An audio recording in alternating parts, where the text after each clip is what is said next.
Hi everyone and welcome back to my channel. In today's video we're making some coconut cherry barfi bars. This one is being sponsored by BDC West Indian Supermarkets in Lauderhill, Florida. It's going to be an amazing recipe and I know you all are going to love this one. So let's jump straight into the recipe. Let me show you how easy it is to make. So I'm doing a big batch of this and I'm using 6 cups of milk. I'm going in with 3 tablespoons of table cream, or you can use heavy cream. Next, we're going to go in with some ghee, and I love using this brand, and you can find this at BDC.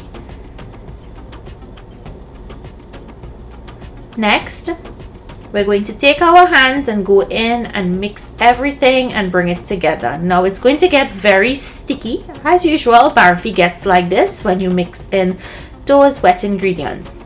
You're going to mix until it looks like this. And after it looks like that, we're going to push it through the sieve. So we're just going to rub it through the sieve. You guys can use your food processor and blend it until it's nice and fine. But I always like to use this method.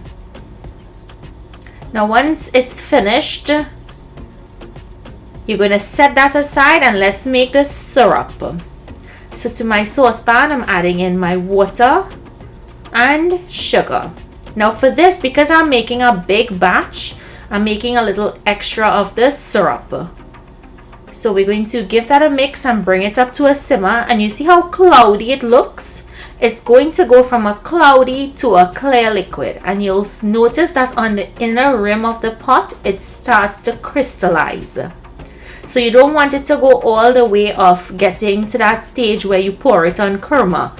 You want to stop it shy of that. So before it actually starts to crystallize a lot, we're going to turn off our stove, and now we're going to go in with our coconut essence.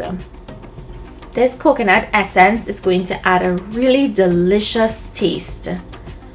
It's going to enhance the flavor of the coconut and the cherry that we're going to add to this recipe. So give that a mix and just set it aside. You don't have to leave your stove on because this is going to use in just about 2 minutes. See how it looks? Very glossy and it doesn't form a shred. Just very sticky. So I'm going to add my coconut shreds, and these are sweetened coconut shreds. You can use fresh coconut shreds and chopped cherries. Now these cherries are not the ones that you get in the jar that's packed in liquid. These are just the same cherries but without the liquid. So it's a sweet cherry that's very sticky. So we're going to give that a mix, and then we're going to add in our syrup a little at a time. So I'm adding it in thirds. And I'm going to mix. You're going to add, mix, and once you see it start coming together, you're going to stop. So you don't want to over add pag, because if you do, you'll have to add more dry milk to bring it back together. So this is the last set of pag I'm going in with, and I'm going to give it a mix. Now once the pag cools down, you can go in with your hand and feel it and see if it holds together into a ball. What I like to do is take the back of my spatula and just press down like this. And I know once it's smooth like that, I know that it's ready. You guys see how it's staying nice and smooth and it's not overly wet. So we're going to transfer this to a greased tray. I use ghee to lightly grease the tray. And I'm going to spread that out into an even layer.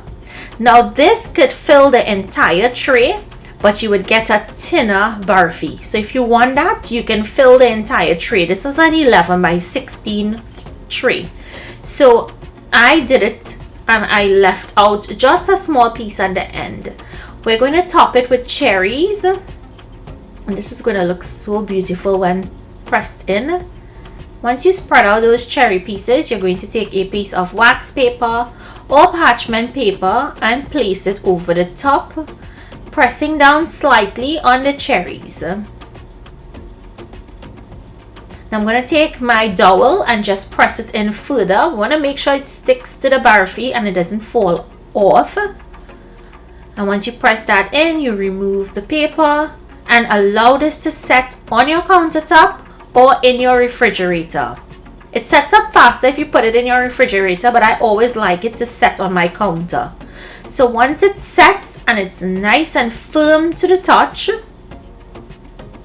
you want to check it. You see how it's firm? You're going to go ahead and cut it into squares. You can cut these as big or as small as you like. I got 90 pieces in total. If you were making this and you spread it out in the entire tray, you would probably get just over 100 pieces. But I wanted a nice, good, thick barfi. So that's it, guys. How delicious does this look? This was absolutely delicious. I found myself, I couldn't stop eating it. I know it's a little bit different from the regular coconut barfi you're accustomed to, but trust me, it's really delicious. And with that coconut essence, it just enhances the flavor. If you guys wanted to add some coconut milk powder to the barfi mix itself, of course you can do that. So if you make this, tag me. I'd love to see how it comes out. Thank you all so much for joining me. Do remember to check all my other recipes, and I'll see you in my next video. Bye everyone.